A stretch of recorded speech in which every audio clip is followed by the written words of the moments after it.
சந்தியா ராகம் சீரியல்ல ஒரு குட்டி ப்ரோமோ வந்திருக்கு. என்ன நடக்க போகுதுன்னு பார்க்கலாம். வாங்க வீடியோக்குள்ள போலாம். ஜானகி ஒரு பக்கம் அழுதுகிட்டே இருக்காங்க. அவங்கள பார்த்தா தனாவும் ஒரு பக்கம் அழுகுறாங்க.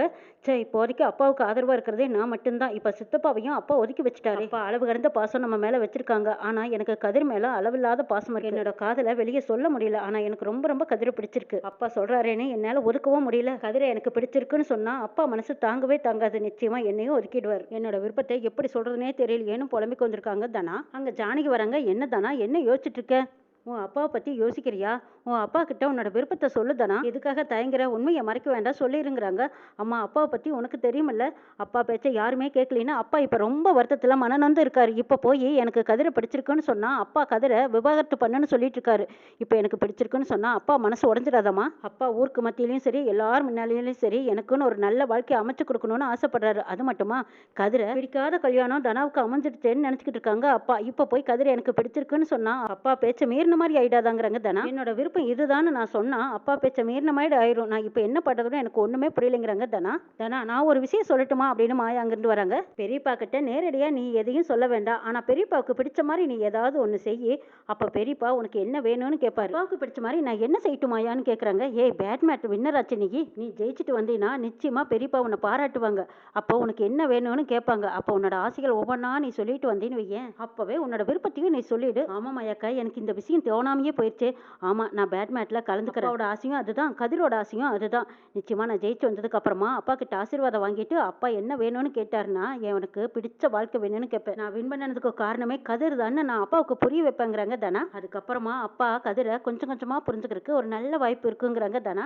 மற்றவங்க விளையாடுறாங்கன்னா வெற்றிக்காக விளையாடுவாங்க. ஆனா நீ உன் வாழ்க்கைக்காக விளையாடுறதானா அதை மனசுல வச்சுட்டு விளையாடுங்கிறாங்க மாயா. ஆனா மாயா சொல்றதுதான் கரெக்ட். நீ பேட் மேட்ல ஜெயிச்சு வந்துட்டீங்கன்னா அப்பாவுக்கு ரொம்ப ரொம்ப பிடிக்கும். அதுக்கப்புறமா அப்பா உனக்கு என்ன வேணும்னு கேட்டாங்கன்னா உன் மனசுல உள்ளது எல்லாமே சொல்லிடு.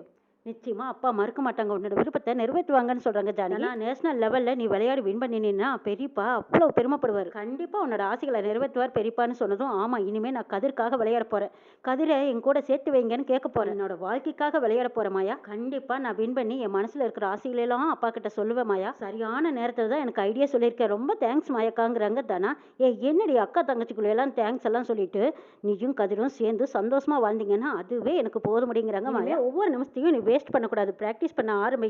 நேஷனல் லெவல்ல நீ ஜெயிச்சு வரணும்ல அப்படின்னு மாயா சொன்னதும், ஆமாக்கா இப்பவே நான் ரெடி ஆகுறேன் அப்படின்னு சொல்லிட்டு தனா மாடிக்கு போய் விளையாட ஆரம்பிக்கிறாங்க. விளையாடிட்டு இருக்கும்போது கால் ஸ்லிப் ஆகி கால் சுளுக்கிருச்சு. அம்மா அப்படின்னு கீழே விளையாடுறாங்க தனா. எல்லாரும் பதறி போயிடுறாங்க. அதிரும் பதறி போயிடுறாரு. மெல்ல கூட்டிட்டு வந்து கட்டில உட்கார வைக்கிறாங்க. சுளுக்குன காலை நீவி விட்டு அதுக்கு ஒரு கட்டு போட்டு விடுறாங்க. கதை தனா கொஞ்ச நேரத்துல சரியாயிடும், நீ அதுக்கப்புறம் மெல்ல மெல்ல நடந்து போ அப்படின்னு சொல்லிட்டு போறாங்க. ஓடி வந்து பாக்குறாங்க. தனா, என்னாச்சு?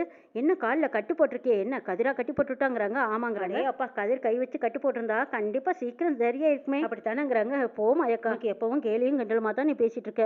என்னால காலை கீழே கூட ஊன முடியல தெரியுமாங்கிறாங்க. இல்ல இப்ப கதிர் கைப்பட்டதுனால நிச்சயமா குணமாயிருக்கும்.